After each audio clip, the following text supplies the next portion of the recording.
سيد افندي اشتبك مع تفيدة. كان لبس هدومه وهيأ نفسه عشان ينزل. قبل ما يخرج من الباب تفيدة قالت له: سيد، انت رايح فين قبل ما تديني مصروف البيت؟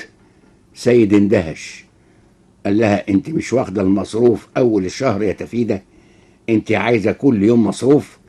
تفيدة قالت له: انا مش شرحت لك يا سيد امبارح اني ما معيش ولا مليم؟ وانت هزيت راسك ساعتها وقلت لي بعدين بعدين. اهو احنا جينا لبعدين بقى. السيد قال لها: يا تفيدة، يا تفيدة، انت ايدك مخرومة من زمان، من اول ما اتجوزنا وانت بتتصرفي زي ما يكون جوزك مليونير مش موظف كحيان في وظيفة ميري.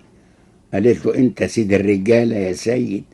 قال لها: متشكرين قوي يا ستي، متشكرين قوي، بس زي ما انت راسية انا زي الصيني بعد غسيله، ما معيش، اتصرفي على الاساس ده.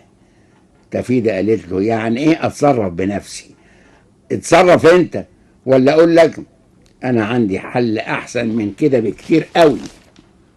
انا مش هاخد منك مصروف يا سيد، اصرف انت على البيت، انما عليا الخدمة والطبيخ والغسيل وكل حاجة، انما ماليش دعوة بالفلوس ولا بالصرف.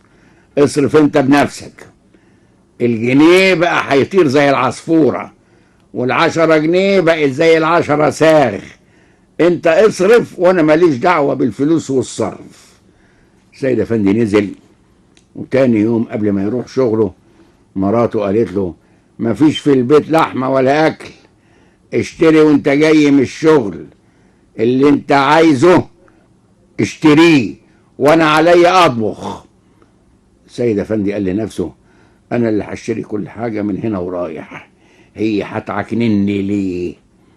نزل قبل شغله بساعتين، راح السوبر ماركت، قعد يلف فيه ويتفرج، انبسط من الفرجة وقال لنفسه: انا هشتري كيلو لحمة بكيلو وكيلو ليمون، تشوي تفيدة اللحمة دي.